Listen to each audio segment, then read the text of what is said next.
This is an amazing story. Back in 2022, I get a very interesting text from one of my high school classmates, Sam Fisher. And Sam's boys and his nephew are really interested in fossils. And so over the last few years, Sam would send me pictures of he and his boys and his nephew out looking for fossils. And he'd send me a picture of like a piece of petrified wood or some snail shells. And I'd text back like, that's a cool fossil, not a dinosaur, but keep looking. And then in July of 2022, Sam sends me this picture of his youngest boy, Liam, laying down next to the leg of a dinosaur.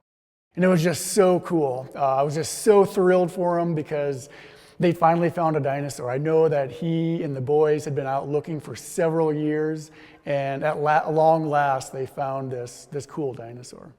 When I got the photo, I was zooming in, looking at the pieces, and it was the side of sort of the knee joint of this dinosaur.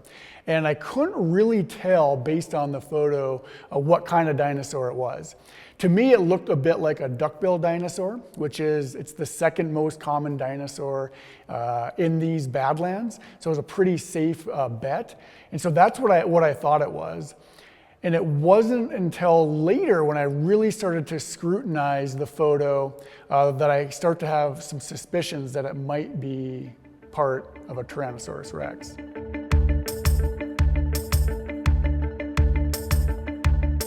The Badlands in North and South Dakota is one of the best places in the world to find dinosaurs. It preserves America's last dinosaur ecosystem right before they go extinct 66 million years ago.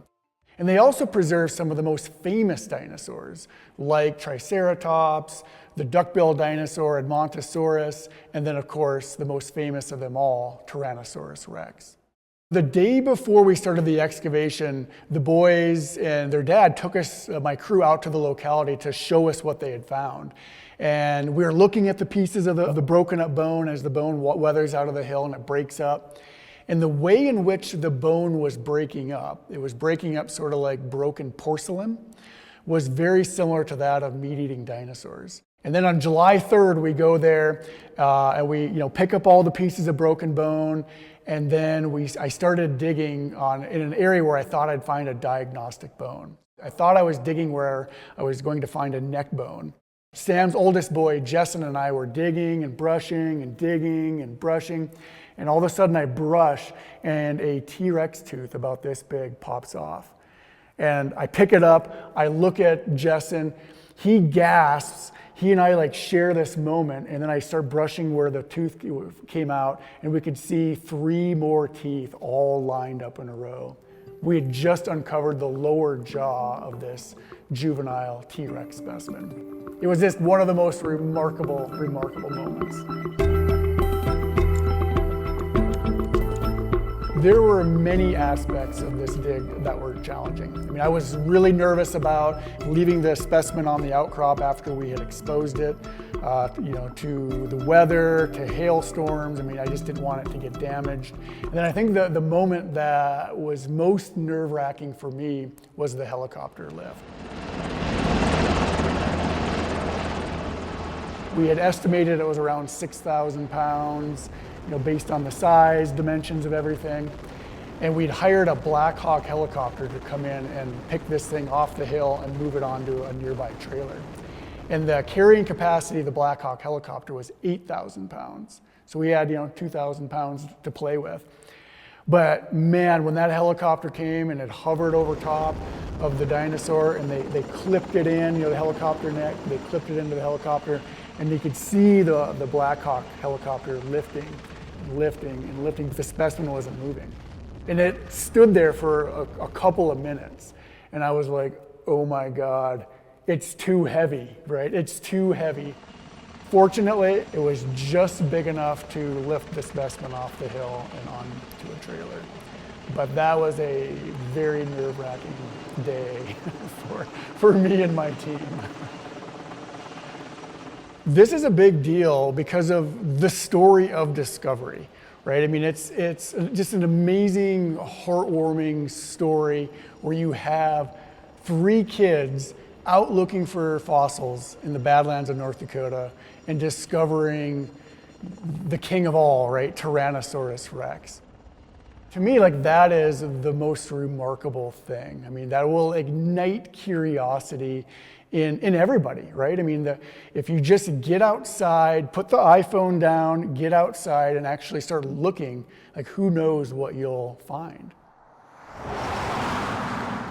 And from a scientific point of view, this is also a very important find, simply because it's one of only a handful of juvenile Tyrannosaurus rexes ever found.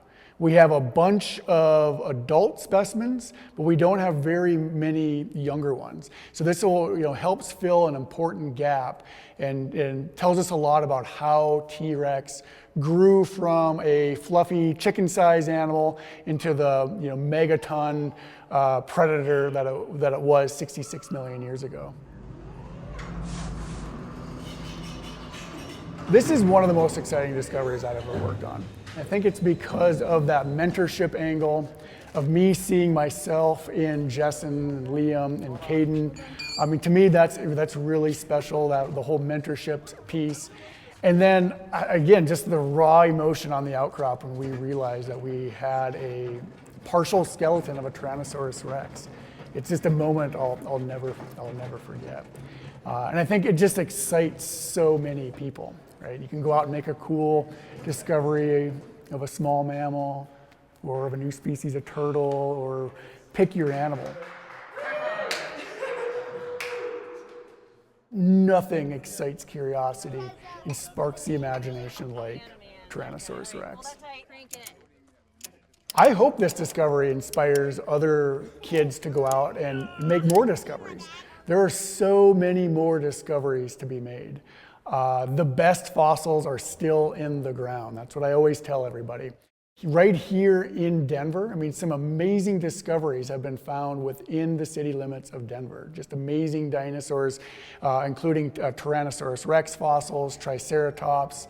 The whole cast of characters that lived with T-Rex are found underneath our feet here in Denver. So I always tell folks to get outside and just start to look. You just never know what you're going to find. If you look for long enough and hard enough, you will find dinosaur fossils. There's no doubt.